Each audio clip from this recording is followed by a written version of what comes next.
Well, thanks for coming back. Unless you're new, thanks for being here. As my friend Tom said, I sure know how to clear a room. All right. So if you didn't hear the first part of the story, I'm not going to recap the entire thing, but I'm going to sort of catch up there. So I grew up in Massachusetts, and I learned from this book called Everything You Always Want to Know About Sex, but Were Afraid to Ask, that sex was very shameful and very dirty, and I didn't want that. And I was a passer in high school, I had girlfriends in college, and I was able to get rid of all of that shame when I came to New York in 1980. And I was meeting guys and going to bars, and as I was saying, I think when we got interrupted the first time, there was a bar just a few blocks down the street called the Anvil. And the Anvil was very notorious. It had, there was a lot of things going on there, but for me and my friends, it was just about the dancing. And as I had said before, we dropped acid on the dance floor on my 23rd birthday, and I just remember yelling out, "It's my birthday!" And there was a cute guy inside, and of course I went home with him. But it was the first time in my life that I actually felt that shame and the secrecy, leave me, and I was totally the person that I wanted to be. It was the happiest time of my life. A year after that, thank you. A year after that, in 1981, the first cases of AIDS were reported in the New York Times. And a couple of years later, in 83, Larry Kramer, who was the godfather of the AIDS movement, wrote his call to arms in the New York Daily, which was the gay paper at the time, telling everybody, the gay men in the city, to take this epidemic, which did not have a cause yet, but to take the epidemic seriously. And I did. I became a volunteer buddy at the Gay Men's Health Crisis. I wanted to learn everything I could about this virus so I didn't get it, and I wanted to help. And that started a couple of decades for me working as an AIDS educator and eventually an AIDS administrator. And the first job was at the Department of Health, the New York City Department of Health.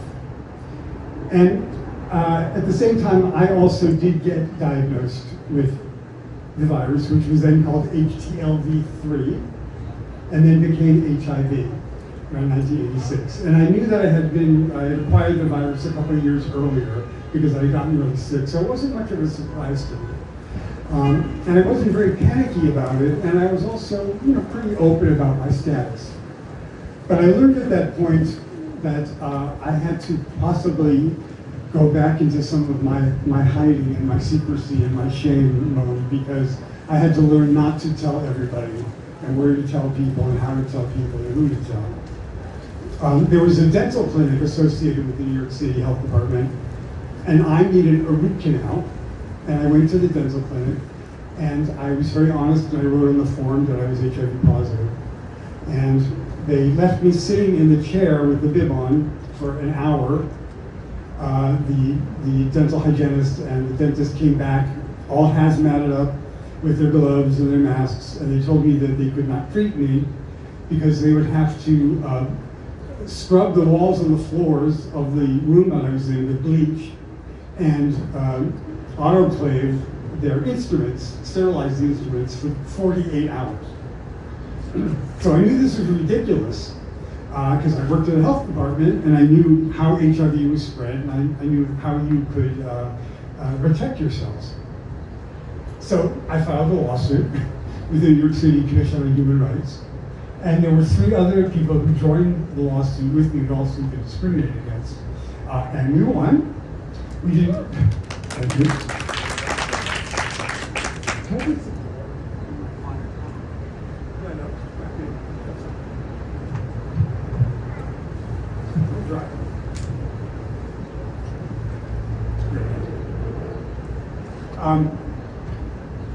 I didn't win a lot of money from them, but they did have to give some money to the charity, to the AIDS Health Crisis, and also establish an AIDS program.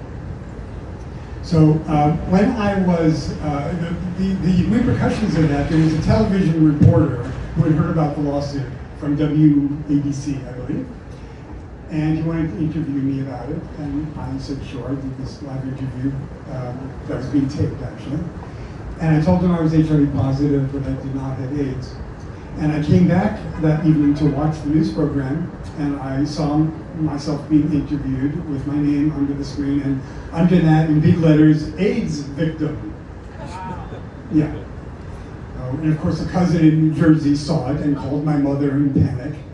And my mother knew I was positive, but she didn't really want to think about it much, and she didn't certainly want to think of me as an AIDS victim.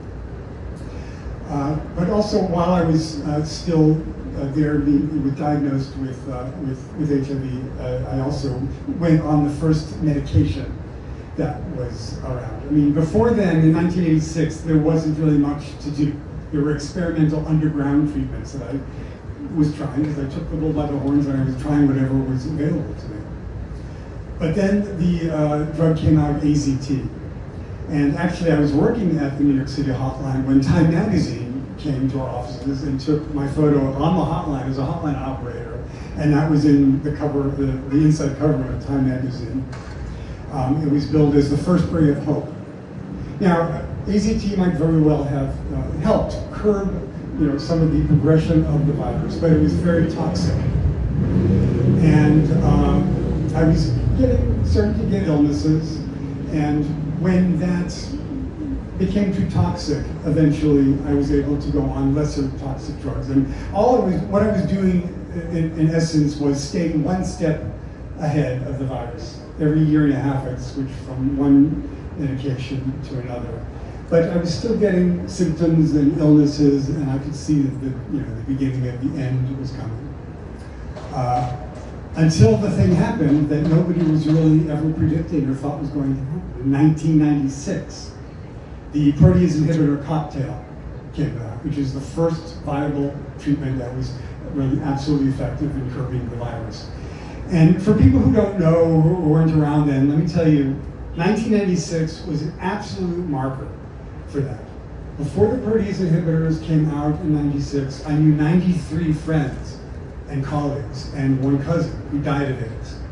After 96, just a handful. So it really was a very clear delineation with the epidemic. But I was faced with a conundrum now.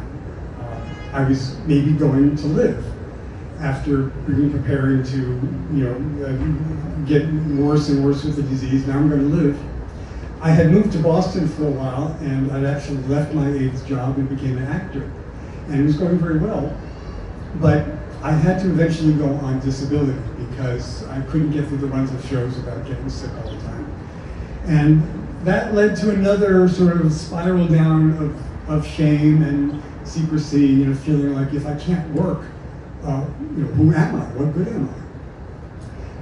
I took that opportunity in 2000 to move back to New York City, and it was a different era. People had stopped dying at a regular rate. People were more comfortable with how the virus was spread. It was also the beginning of the internet and Facebook. And I had developed cancer twice, lymphomas, in the early 2000s. And I was able to tell my friends on Facebook and in public, I had cancer and I had a heart attack. But why was I able to be that public about my having HIV and AIDS? So I started thinking that's a way to bust through that shame. And I started writing about it. I've been writing about the epidemic since the very beginning, but not personally, not really about myself. So writing about myself for magazines and newspapers and some television interviews and doing talks like this really helped bust the shame.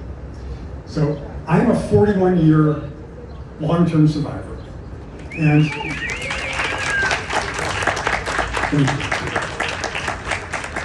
but it's also important that I belong to a community of long-term survivors. I think we all felt very isolated for a number of years, and the internet brought us together. And now there's a whole bunch of us who are writing our stories, writing our memoirs, telling our stories, and that's really what we want. Because long-term survivors are not victims, we're not heroes, but we are warriors. We've been through a lot.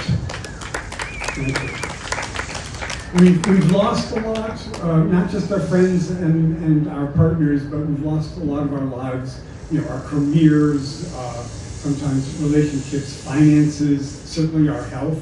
A lot of health problems involved being a long-term survivor. So we just were trying to tell our stories, and we want our stories out there. And I appreciate all of you listening to this story. The last thing I want to say is that this is Pride Month, and shame is toxic.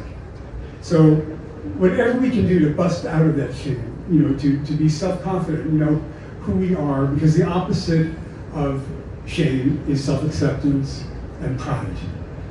So I wish everybody a very happy Pride. Thank you.